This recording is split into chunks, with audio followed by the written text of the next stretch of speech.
Good afternoon. I'm Andrew Saucer. I'm Ben King. And I'm Caleb Temple. And we are Project Aurora. So a bit of background into our project. The biology team Ecotypes went to Alaska to collect data for plants about the environment.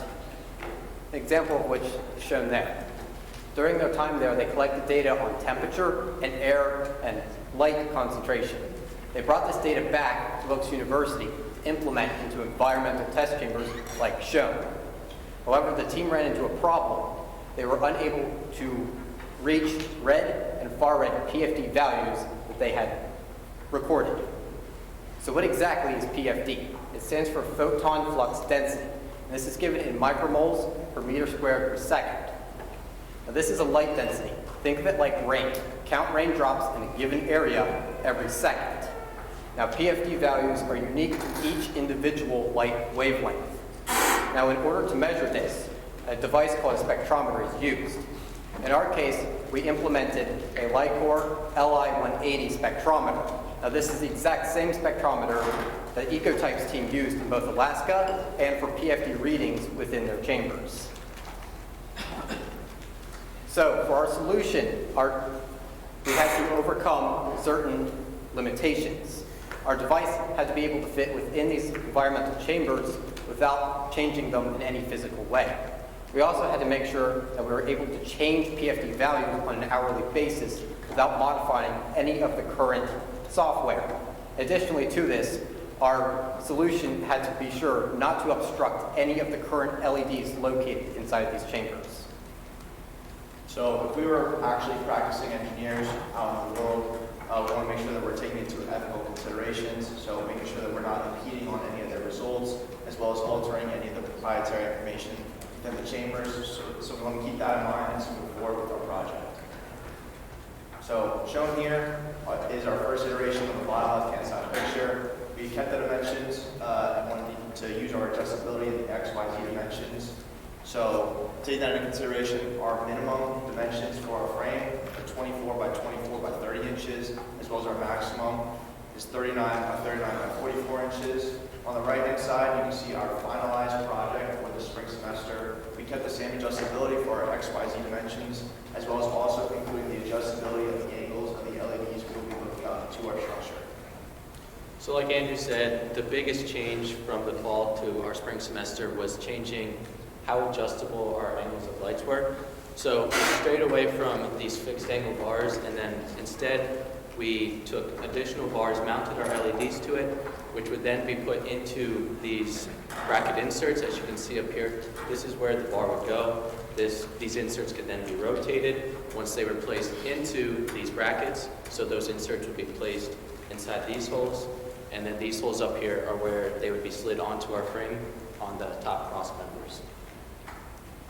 So, like Caleb said, we mount our LEDs with a nut and bolt in an 8-inch slot on that 8-inch by 3/4-inch aluminum bar.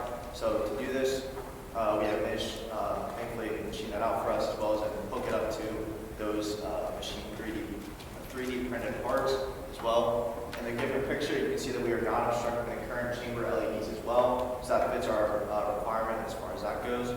And you can see the new far red and the new red LEDs in the structure have given placements around the different frame. So how did we know exactly how many LEDs we would have to use? As you just saw, we had two different kinds, a red and a far red LED. Initially, we took one LED and we measured it at different positions to find the best yield of PFD. We then took this data into MATLAB to help us visualize the data that we were collecting and help us determine. As shown here, this is a configuration of 8 LEDs for both red and far red. And as you can see, there is variation between the two. It turned out the far red LEDs were more potent in PFD output, so we would need less of them than we did for red. And more obvious with the reds that there was some inconsistencies, that it wasn't as uniform, which means we also need to introduce more reds to offer a more consistent spread. We also wanted to make sure we did not include any plants within those dead spots in the corners. So once we took all this information into consideration, we assembled our final product, and this final configuration is what actually fits into the chamber. So our length, as you can see, is 32 inches. The depth or width is 27 inches, with the height at the LEDs being 28 inches, and the top of our frame measures in to be about 30 inches.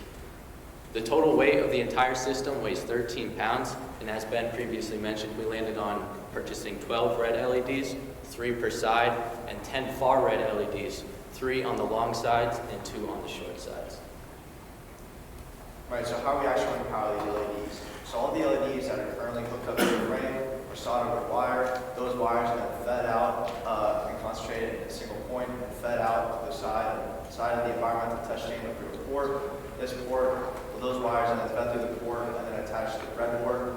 Seen here in the figure diagram before you is the red LED circuitry. So this includes the Arduino pins that control the transistors. Those transistors are effectively the on-off switch for our constant current driving LED circuit.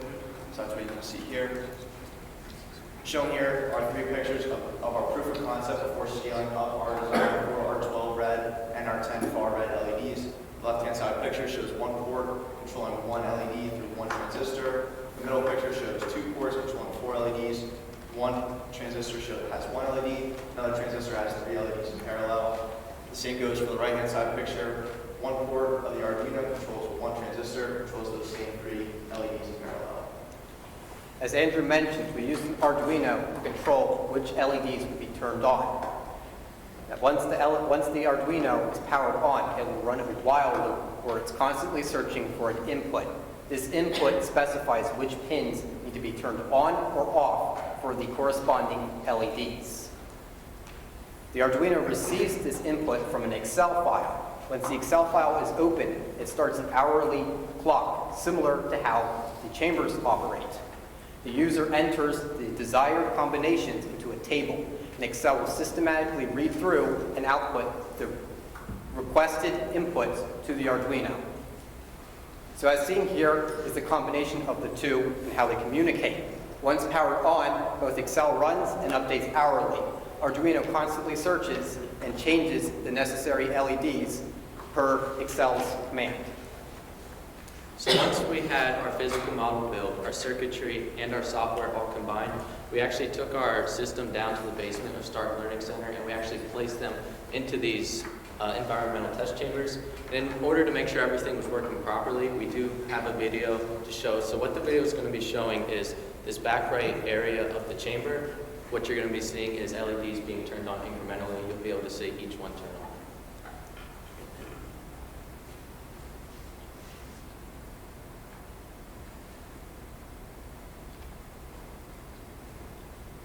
So as you can see, as we turned on each individual LED, the chamber did get brighter. This included both red and the little dimmer ones are the far red LEDs. So now that we had a structure that fit inside the chambers without obscuring anything, as well as having a circuit located outside, it was time to see if our simulations were accurate. Systematically, we tested each different configuration to see what the PFD output was. As you can see, sometimes more LEDs actually caused a decrease in PFD value. This is because of the parallel circuitry that we used. This was important as we used this to control each different increment and allow us to reach more accurate target values. So using this information, we were able to run a little mock simulation of what would actually be happening when we placed this into the system and they ran it with their experiment. So we wanted to try to mimic exactly what was happening. And in any given week, the red chamber strength runs between 0 and 20%. So we made sure that we covered the majority of these ranges for our experiment. So using these ranges, we then created several target PFD values that we wanted to reach. And then using only the chamber, which is what they currently use, we tried to get to these values.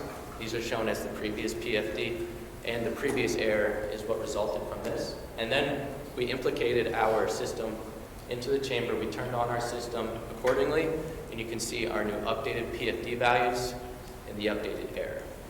And the average error before our system was about 4.41%, and then after we implicated and put our system into the chamber, we reduced the error to 0.67%. Seen here is just a little visual of a little snippet of this experiment. As you can see, the blue line is our target PFDs, that's what we were trying to reach. The red points are what we reached using only the chamber, and then the closer points, which are the green points, are our actual updated PFD values. So because we did this for the red LEDs, we wanted to keep the same consistencies for the far red, so we were in the same kind of simulation with the different ranges that the Ecotypes team uses within their chamber. So that goes from 0% strength of the chamber to about 30%. So those are the target PFDs you can see on the left-hand side as well as the middle column. So like Caleb had said before, the previous PFD shows what only the chamber can do. The updated PFD shows what the chamber as well as our LED structure can provide, as well as the previous error and the updated error. So just want to make note that the previous error, the maximum previous error, turns out to be 6.75%, which we reduced, once we added our system, we reduced the maximum percent error to 1.65%.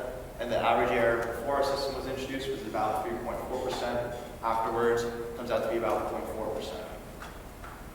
Shown here is the same 5-file setup. So the blue is, again, the target line for our PFD, as well as in the red is the previous PFD before our chamber is added.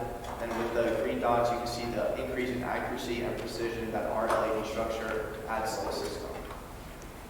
Now, calculating the correct percentage to set the chamber to, as well as the correct configuration for our device to hit those target values is very complicated by hand. To solve this, an Excel calculator is used to read different data tables to calculate the proper percentage and the proper configuration to the closest target value. Now, in case there's any value that falls in between these two, the Excel calculator prioritizes the least amount of LEDs used by our frame. So shown here is our schedule of this past spring semester. Firstly, I just want to say that we order our parts, then we then constructed our frame, we then began integrating our circuitry, as well as then finally testing and improving our concept within the biometric chambers. Shown here on this slide is an example of our budget. As a capital project, this would cost roughly around $600. However, the total cost accrued by the mechanical and electrical engineering department comes out to be about $375 because we took out the 3D printed money, as well as the Ecotypes team has graciously offered to pay for the aluminum tubing, which was a substantial portion of our budget. So upon completion, we do recognize that there are areas for improvement and possible research opportunities. One of these is to add additional red and far red LEDs. More red and far red LEDs on our frame would allow us to further control these discrepancies between what we actually want and what the chamber can do. In addition, we could also broaden the spectrum of the LEDs in our system. This would allow us to match target PFDs for the other wavelengths as well. And in conclusion, we were able to design, build, and test a system that effectively reduced the percent error for their PFD readings for the red and far red. While also being non-invasive and not obstructive, we were able to reduce the average red percent error from 4.4% to 0.67%, as well as reduce the far red percent error from about 3.4% to 0.41%. We would like to especially thank Dr. Anaya for being our advisor throughout this project. We would also like to thank the Ecotypes team for helping us better understand exactly what the problem was and how to tackle this the best. We'd also like to thank Suzanne Stash, Dr. Mu, and Dr. Zhu for helping us assemble this project. We would also like to especially thank Mitch Adams for helping us assemble the main frame of this. Seen here is a list of references that we used to complete this project. Thank you. We'd like to open up to the audience for any questions.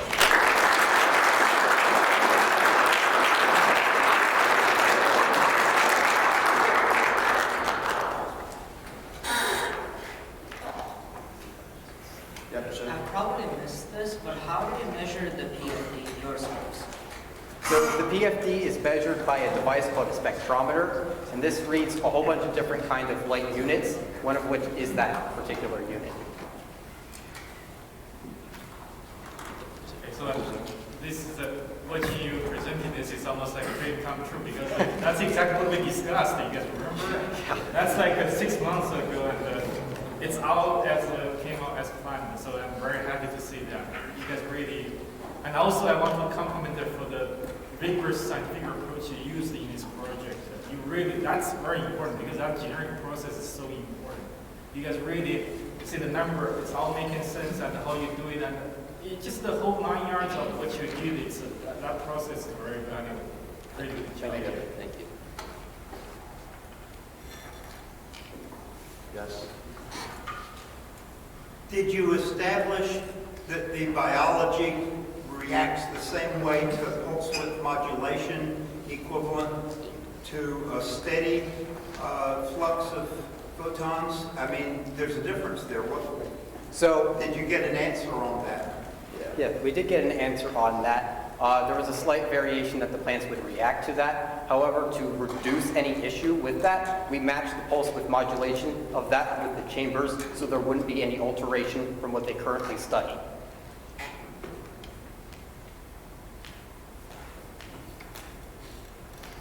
So is that an adjustable parameter, though, that you could change later on, that they could do experiments with and change? That change would have to be done within the Arduino. That is technically possible. It would just, it's not as customizable as every the other components of this.